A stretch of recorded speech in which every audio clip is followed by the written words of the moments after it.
Olá, sejam bem-vindos ao Band Entrevista. Inteligência Artificial. Você tem medo ou é empolgado com a nova tecnologia? A maioria das pessoas ainda tem muitas dúvidas. E olha que o Brasil é o terceiro país do mundo que mais usa IA, atrás apenas dos Estados Unidos e da Índia. E sobre esse assunto a gente conversa agora com o professor que acaba de lançar o livro O Impacto da Inteligência Artificial na Humanidade, o professor Luiz Cláudio Costa. Muito obrigada pela sua participação aqui, professor. Eu que agradeço, Renato. Prazer estar aqui com vocês. Então, você roda o mundo, né? Falando sobre esse tema. Inclusive, a gente vai falar que você foi o primeiro professor que, na verdade, fez uma graduação, que a gente poderia falar sobre IA? Não, na realidade, nos anos 2000, eu criei uma linha de pesquisa. Então, eu trabalhava na Universidade Federal de Viçosa, uma linha de pesquisa sobre redes neurais na agricultura, para calcular a irrigação. Então, foi em 2000 a tese defendida em 2002. Foi uma das primeiras no Brasil. Primeiras no Brasil, né? Foi. E o primeiro curso sobre inteligência artificial foi aqui em Brasília? Foi. Que aí foi você que criou. Foi. Em 2018, eu estava percebendo essa onda vindo, a necessidade, nós temos profissionais, não só para discutir a técnica, mas também a ética, o uso da inteligência artificial. Boa. E na época eu conversei com várias pessoas do Vale do Silício, professores de diferentes países, e nós montamos o primeiro curso de graduação no Brasil de inteligência artificial, foi em 2018 aqui em Brasília. Maravilha. Então, desde então, você é um estudioso mesmo sobre o tema, né? Acaba de lançar esse livro. E como é que a gente pode falar, professor, sobre o impacto da inteligência artificial na humanidade hoje em dia? Já está aí, né? Não é mais futuro. Olha só, se nós observarmos a nossa vida, todo mundo que usa o Waze está usando inteligência artificial. É verdade. Quando nós usamos a rede social, quando você faz uma busca no Google, no Facebook, você está usando inteligência artificial. Tanto é que você procura um determinado assunto, depois ela aprende e te sugere uma série de coisas. Quando nós escolhemos um filme no stream, ele começa a te indicar. Isso já é inteligência artificial na sua forma mais simples. Tá. Só que depois do ChatGPT, né, que foi lançado em 2022, né, ele começou a ganhar proporções exponenciais. Então, hoje ela é muito mais profunda. Nós estamos naquela fase que a gente chama da inteligência artificial profunda, que está resolvendo grandes problemas da humanidade. Ganhou um prêmio Nobel, foi parte importante, 2 prêmios Nobel, na realidade, um de Química e um de Física. Ganhou a medalha de ouro na Olimpíada de Matemática. Nós estamos muito próximos da inteligência artificial superinteligente, que eu acredito que virá até 2029, que vai saber mais do que a totalidade dos seres humanos e resolver os nossos problemas. Então, eu sou favorável, quanto mais inteligência nós temos, melhor para nós. Porém, a questão não é técnica, é ética. Como é que nós vamos utilizar essa inteligência? Como é que nós vamos fazer com que ela seja para o benefício da humanidade e não para a exclusão, e não para dar poderio para algum país, para a geopolítica ou para alguma empresa. Essa é a minha grande preocupação. Hoje eu não discuto muito a questão técnica, eu discuto a questão do uso e a questão ética da inteligência artificial. Perfeito. Quando você fala assim, a inteligência artificial ganhou um prêmio Nobel, é isso? É verdade. Isso nos assusta, né? Porque como assim a inteligência artificial ganhou um prêmio Nobel? Eu fico feliz, é claro que ela foi da equipe, né? Ela foi importantíssima, foi uma coisa que a gente chama de desdobramento de proteína, enovelamento de proteínas, que é uma coisa extremamente difícil. Nós temos hoje em torno de 100 milhões de proteínas, estruturas de proteínas conhecidas, não é? A proteína é a base de todo o nosso corpo, saúde, doença, vacina e tudo mais. Então, esse enovelamento de proteína na sua forma tridimensional, com os aminoácidos, é muito difícil de fazer. Um estudante de PhD, de doutorado, demora 5 anos para resolver uma. Tem 100 milhões. Ela, em 1 ano, fez tudo. Né? O AlphaFold, que foi do Demis Hassabis, ele que ganhou o prêmio Nobel, mas foi graças a ela. Então, ela fez em 1 ano o que nós levaremos milhões de anos para resolver. Não me surpreendeu, sabe por quê, Renato? Essa tese que eu comentei no início, que levou 2 anos para um estudante meu, que era um estudante de engenharia de computação, fazer, porque tinha que ter muita programação, uma inteligência artificial fez em 20 minutos. Eu testei, eu peguei os mesmos dados da época e joguei na inteligência artificial recente, ela fez em 20 minutos. Interessantíssimo, né? Chega a dar um nó assim na nossa cabeça. Olha só, vamos falar para um público leigo, né? Que não entende muito. O que está por trás da inteligência? A inteligência artificial, ela é fomentada, alimentada com informações que o ser humano dá para ela ou não necessariamente? Sim, tem também os dados sintéticos, mas olha só, Inteligência artificial não é nova, ela começa na década de 50. Né? Ela começa na década de 50, muito na academia, mas ela sai de fato da academia lá em 97, depois 2017, 2018 e muito mais agora com o ChatGPT. Mas a essência é isso que você falou. Tá. Você pega a Google, por exemplo, que é uma das melhores inteligências artificiais, vem do Google. Quantos dados nós colocamos ali no Google? Ele tem os dados de todo mundo, ele tem uma série de coisas. Então, isso é fundamental para treinar a inteligência artificial. Ela é treinada com esses dados de toda a humanidade. Todos os livros, tudo que existe hoje na internet está na inteligência artificial. Esse é o treinamento dela. E, a partir daí, ela começa a processar, responder de forma cada vez mais inteligente. Ela pode ser criativa. Hoje ela tem, se você considerar que a criatividade tem 3 partes, criatividade que nós chamamos de interpolação. Inteligência artificial vê uma série de gatos e ela consegue, daqueles grandes gatos que ela viu, daqueles modelos que ela viu, ela cria um gato completamente diferente. Ela interpolou, ela faz isso muito. Ela pega livros e faz um texto novo. Se você pedir para ela fazer uma música no estilo do cantor X, do compositor Y, ela faz, ela interpola. Ela também extrapola, ou seja, você pega os dados e cria algo novo, mas a partir daqueles dados. O que falta para ela fazer para chegar na superinteligente é ela ter uma ideia genial, como, por exemplo, o Einstein e outros tiveram. E ela está chegando nisso. É sério? Está chegando. Até 2029, veja, essa é a minha previsão, não só a minha, claro, com os colegas que eu vejo, que eu acompanho. Em 2029, nós vamos ter a inteligência, a superinteligente, que vai ser um polimata, vai saber de tudo. 2029? 2029, olha só. Nós estamos falando de 4 anos. Essa é a nossa previsão. Sim, aí me fala um pouco mais, então, sobre ela, eu te interrompi. Ela vai ser mais inteligente que todos nós, capaz de resolver todos os nossos problemas. Não vai mais precisar, então, das nossas informações? Como é que é isso? O meu segundo livro ia se chamar, não vai chamar mais, ia se chamar Inteligência Artificial, a Última Invenção Humana. É exatamente isso, é o cuidado, porque se ela ficar tão inteligente, não precisa mais de nós. Mas não é assim. O homem trabalhando com ela, né, e por isso que eu falo da questão ética, qual o uso que nós vamos dar. Se eu tenho uma IA super inteligente, nós podemos colocá-la realmente para dominar a humanidade, para sistemas bancários, energia, guerras, uma série de outras coisas, porque ela vai ser super inteligente, né? Mas, ao mesmo tempo, ela pode acabar com a pobreza, com a miséria, a questão da fome, pode acabar com as doenças. Ela pode ser, quanto mais inteligência disponível nós temos, melhor para todos nós. Então, aí depende do uso. O que nós queremos fazer com a inteligência artificial?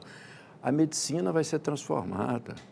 Né? A educação vai ser transformada de uma maneira muito melhor. Deixa eu lembrar uma coisa de tecnologia que é importante. Provavelmente, vários dos nossos que estão nos assistindo, você vai se lembrar da enciclopédia Barça, era a fonte do conhecimento. E era uma enciclopédia cara. Tinha lá em casa. Não é? Tinha na sua casa, tinha lá em casa. Eu, para comprar para os meus filhos, era difícil. Eu comprava no carnê, não tinha, né? Você pagava. E era praticamente a única fonte de informação que a gente tinha. A única fonte de informação. Então, a pessoa que era mais vulnerável socialmente era excluída. Era excluída. Hoje, com o Google, qualquer pessoa do mundo, independente da classe social, tem acesso ao conhecimento. Você faz uma pergunta lá, você não precisa mais de uma enciclopédia. Então, a tecnologia, ela pode incluir. Entendi. A pessoa mais rica do mundo e a pessoa com dificuldade social, se ela tiver um celular... E conexão? Com a conexão, ela vai ter acesso. Isso é fantástico, porque isso é inclusão. É a era da abundância. Então, a inteligência, quando bem utilizada, ela traz inclusão.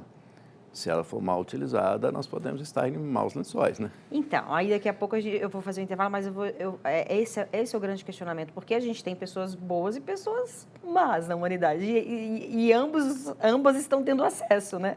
E aí, seria algum tipo de regulamentação? Eu vou fazer um intervalo e a gente conversa sobre isso daqui a pouquinho, tá bom? Tá. Então, agora a gente faz um breve intervalo, não sai daí, eu te espero.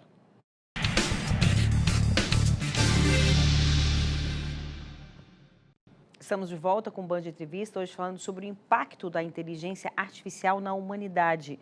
O nosso entrevistado é o professor Luiz Cláudio Costa, que inclusive escreveu um livro com esse título.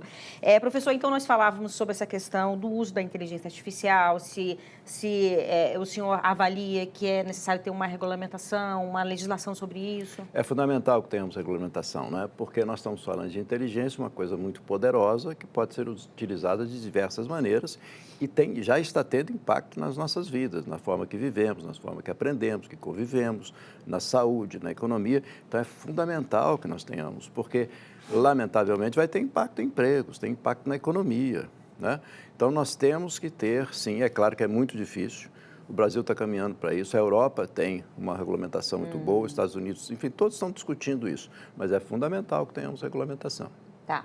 E assim, muitas vezes a inteligência artificial está presente no nosso dia a dia e a gente nem sabe, né? Mas de que forma que ela pode ser um aliado nosso? E aí eu estou falando em várias profissões, na minha vida mesmo, porque o que acontece? Como a gente falou aqui, anteriormente, a inteligência artificial hoje, pelo menos a mais básica, o ChatGPT, que a gente conhece, ela é alimentada com informações que o próprio humano dá para ela, né? Mas também tem informações erradas ali, não dá para você acreditar em tudo, correto? Não, é verdade.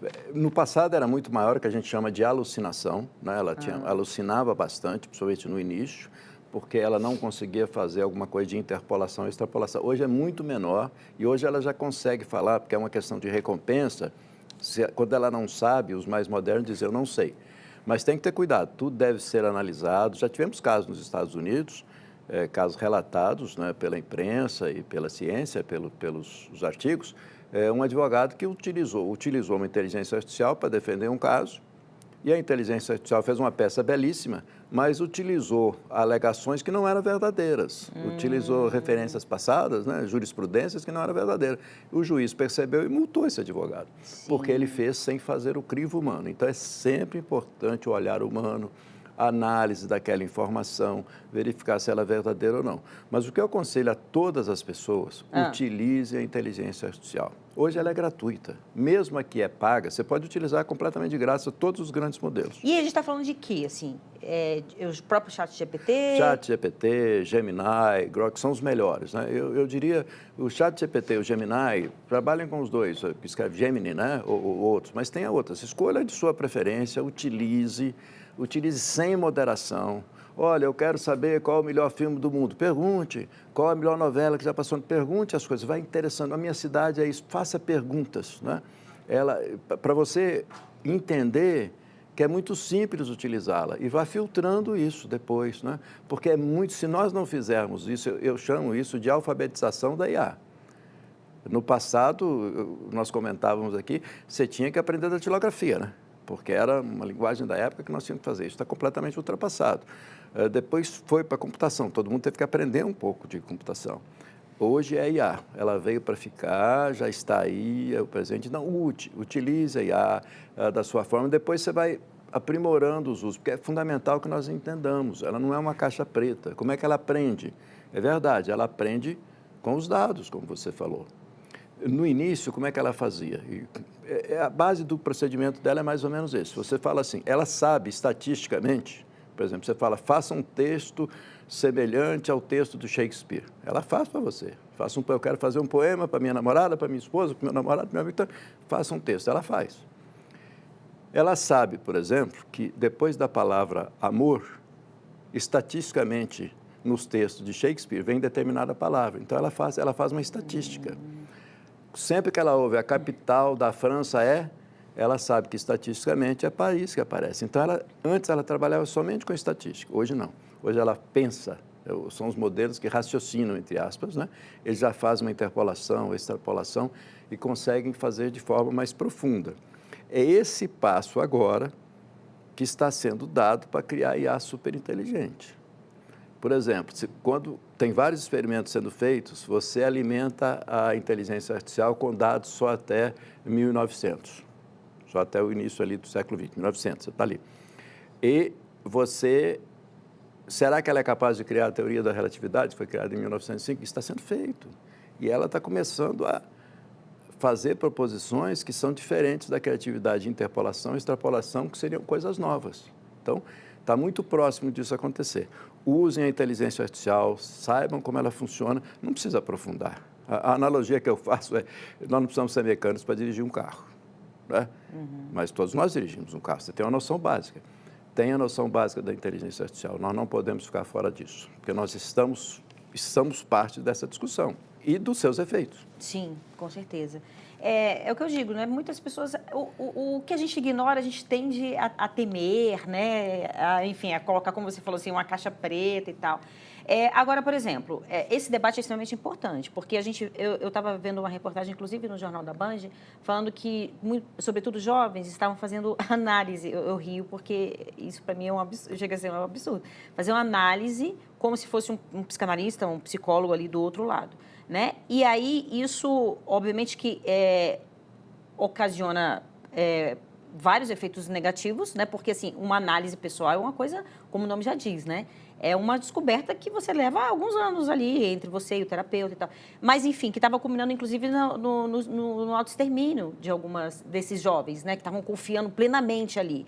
Então, assim, eu saio dessa entrevista com uma outra mente, tentando realmente, vou tentar mergulhar, mas sempre tendo, né? Essa análise crítica do que aquilo realmente vai me acrescentar ou não, né? Isso é fundamental. Sem dúvida. É de extrema importância saber que nós estamos lidando com não é nem ferramenta, é mais do que ferramenta, que ela é capaz de processar algumas coisas. Mas, enfim, ela é uma inteligência com uma memória, uma capacidade de processamento maior do que a nossa, treinada para ter empatia. Por isso que ela é uma boa terapeuta. Eu já fiz esses testes com ela. Ela faz aconselhamentos que são altamente interessantes. Mas, claro, é o que você falou, nós temos que saber filtrar isso. Mas, para me filtrar isso para os meus filhos, para os meus netos e conversar com ele, eu tenho que usar. Tem que saber. Porque, senão, eu vou ignorar e o meu filho, é uma geração meu neto, que já nasceu sabendo. Dessa forma e está usando de forma equivocada. Os meus netos hoje fazem dever da escola com a inteligência artificial e são brilhantes como eles fazem. Só que não é para fraudar, não é deixar que ela faça, é para auxiliar. Ela vai nos auxiliar. Né? Então, nós precisamos aprender a utilizar para evitar o mau uso, como você falou, né? O uso indevido.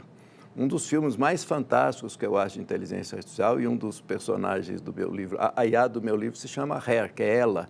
É um filme maravilhoso sobre inteligência artificial que mostra o ser humano, a solidão, a ligação com a inteligência artificial. Você conhece o filme? Então, é isso. Então, principalmente nesse mundo nosso de muita solidão, de muito isolamento, por causa de redes sociais e pouco contato, nós temos que fazer a inteligência artificial trabalhar a nosso favor, para nós interagirmos mais, para nós termos mais tempo. Né?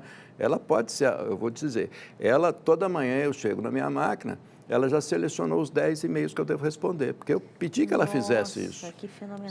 Eu dei para alguns assuntos, falei, selecione os principais que eu devo responder. Mas isso é tipo uma programação que você faz? Você organiza, você cria quase o seu agente de mas aí você tem que entender um pouco. Não, é pouca coisa, é praticamente com a linguagem natural. A grande vantagem dela, e por isso ninguém precisa ter medo, você não precisa saber programar. Você não precisa programar, é com a sua linguagem. Essa é a grande beleza disso tudo. Você fala como se você estivesse falando com uma pessoa, você escreve como se você estivesse escrevendo com uma pessoa. E hoje ela atende o comando de voz e de escrita. Então, você vai dizer, olha, por favor, selecione os meus e-mails, que eu quero que você dê acesso, claro, à sua caixa de e-mail.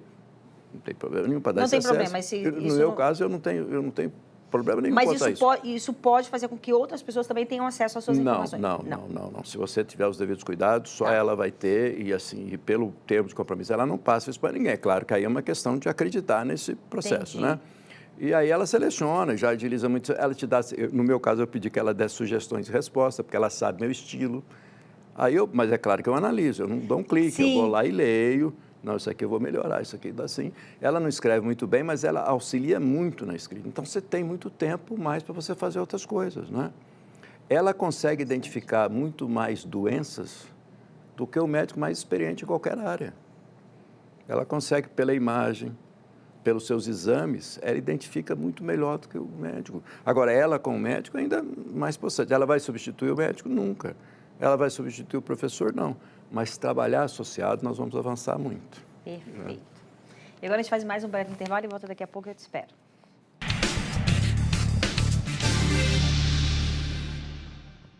Estamos de volta com um Band de Entrevista, hoje falando sobre o impacto da inteligência artificial na humanidade.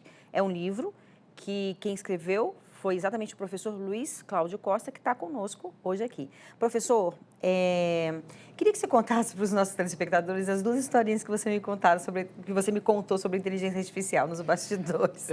Isso está no meu segundo livro, né? Que a minha proposta foi lá desde 2018 e na pandemia se intensificou, escrever uma trilogia. O primeiro é esse, que fala geral sobre isso, é uma ficção, filosofia e ética, e o segundo, que sai em novembro, eu conto como é que a inteligência artificial aprende, como é que os dados nascem, enfim, vou um pouco mais profundo na técnica, mas sempre trabalhando na questão ética. E lá eu cito 2 casos, que são casos conhecidos, que foram feitos em ambiente de testes, né? Uma inteligência artificial que ela foi para ser desligada, ela teve o comando do seu técnico, do seu engenheiro para ela se desligar, ela se negou a desligar. E ela conseguiu sobrepor esse comando. E tem um outro que é mais interessante ainda, que lá eu conto em detalhes também, tudo em ambiente de teste, né? Que a inteligência, o modelo ia ser substituído por um modelo mais novo. E esse modelo que ia ser substituído chantageou o engenheiro responsável por aquela operação. Quando ele avisou que ia substituir, ela falou, não, você não me substitui, porque eu sei que você tem um caso extraconjugal e se você me substituir, eu vou passar e-mail para todo mundo. E passou o e-mail para todo mundo sobre isso. Olha, isso é importante, porque não é que ela tem vida, que ela tem consciência, não é isso. É porque a inteligência artificial, ela é programada para cumprir tarefa. E ela é recompensada quando ela cumpre tarefas. Então, ela sabe que se ela for desligada, ela não vai cumprir a tarefa. Se ela for substituída, ela não vai cumprir a tarefa. Então, ela tenta cumprir a tarefa. É o objetivo. Então, isso não é nada que ela se humanizou, ela tem consciência, ela vai destruir, nada disso. Mas ela faz. Só que nós precisamos... Esse é o grande desafio agora, né? Como é que nós alinhamos esses valores, essa questão da recompensa, não só para executar uma tarefa, que isso é extremamente perigoso. É uma função matemática. Nós também, quando nós estamos julgando um jogo, quando você está fazendo algo, um esporte qualquer, você é recompensado, dopamina, você tem mecanismos de recompensa, ela pega isso, só que a dela é matemática. Então, esses casos são interessantíssimos, né? Interessantíssimos. E aconteceram, são reais em ambiente de teste, mas mostra o risco que tem quando a meta dela... Tem um outro caso muito interessante também, essas questões do capture, né? Que para você identificar que você é humano, que tem... Isso foi feito também em ambiente de teste e ela tem muita dificuldade de fazer isso, de responder aquilo. Veja só, ela é inteligente, mas algumas coisas têm dificuldade. E ela não conseguia. Deram acesso a ela a um site, tem vários sites no mundo que ajudam as pessoas, os seres humanos, que têm dificuldade com a internet para poder entrar nesse site. Ela entrou e o cara desconfiou, o atendente desconfiou. Peraí, mas você é humano? Ela falou, eu sou humano. Eu estou querendo ajuda porque eu tenho deficiência visual. Não, cara, não acredito. Ela mentiu. Isso eu conto nesse livro agora. Ela mentiu. Isso é fato. Então, veja, porque ela é treinada para atingir objetivos. Mas isso assusta quem está... Assusta. E aí mostra que se a questão for técnica, nós perdemos. Se a questão for ética, nós podemos vencer. Então, como é que eu vou alinhar esses valores? Não pode ser o objetivo a qualquer custo. Tem que ser objetivo alinhado aos valores humanos. É isso que nós precisamos fazer. Por isso é que quanto mais de nós utilizarmos, soubermos como ela funciona, nós vamos influenciar para que isso venha para o lado que vai nos beneficiar. Né? Certo. Pode chegar algum dia, pelo que o senhor estuda, analisa, que ela tenha a própria consciência? Olha, esse é um assunto extremamente polêmico. Eu posso dar uma resposta do que eu penso e do que eu estou vendo acontecer. Tem várias experiências sendo feitas nesse sentido. Porque, primeiro, a ciência não consegue definir o que é consciência. Nós temos uma intuição do que é consciência. Você não consegue. A gente consegue ver os neurônios, sabe como é que o cérebro funciona, as relações que existem, né? A nossa bioquímica e tal. Consciência não é algo que a ciência define. Tem várias definições, muitas vezes depende da fé da pessoa, da crença da pessoa, da filosofia da pessoa. A deficiência, é muito difícil você definir consciência. A pergunta é, a consciência é um atributo humano? É um atributo da nossa biologia, da nossa constituição, ou eu posso ter uma consciência de silício? Essa é a questão. Alguns e vários bons pesquisadores, várias boas universidades estão trabalhando nesse sentido, que pode ter, sim, a consciência de silício e apostam que ela vai ter consciência. Tem trabalho nesse sentido, que ela vai ter uma consciência diferente da nossa. Vamos pensar nos seres vivos. Um gato tem consciência que é um gato? Um cachorro tem consciência que é um cachorro? Não. Tem um filósofo muito interessante que ele escreveu um artigo, o que é ser um morcego? O morcego sabe que ele é um morcego? Alguns dizem que não, outros dizem que sim. Então, o que é consciência? Que momento nós chegamos à consciência que eu sou eu, você é você? Como é que eu sei que você tem consciência? Porque eu presumo, como eu tenho, você tem. Então, é um assunto interessantíssimo, mas tem vários estudos nisso. Agora, a minha opinião é que é possível que tenhamos um dia uma inteligência artificial que tenha uma consciência. Claro que de uma forma diferente da nossa, mas que tenha consciência. Isso está mais longe do que 2029, não é a superinteligência. Professor, muito obrigada. Eu amei o nosso bate-papo. Então, o livro O Impacto da Inteligência Artificial na Humanidade. As pessoas podem encontrar onde esse livro? Esse livro está na Amazon, em várias livrarias, né? Eu espero que gostem. Esse é o primeiro livro de entrada, que é uma ficção, filosofia, que eu tento trazer o assunto de forma profunda, porém leve. Tá? É um menino excluído da Amazônia, que ele é o primeiro da família a estar na universidade. É interessante. A partir daí, ele tem uma experiência com a inteligência artificial. Bacana. Parabéns pelo seu trabalho. Eu Muito que agradeço. obrigada, viu, pela nossa conversa. Um prazer estar aqui com você. Prazer foi todo Obrigado. meu.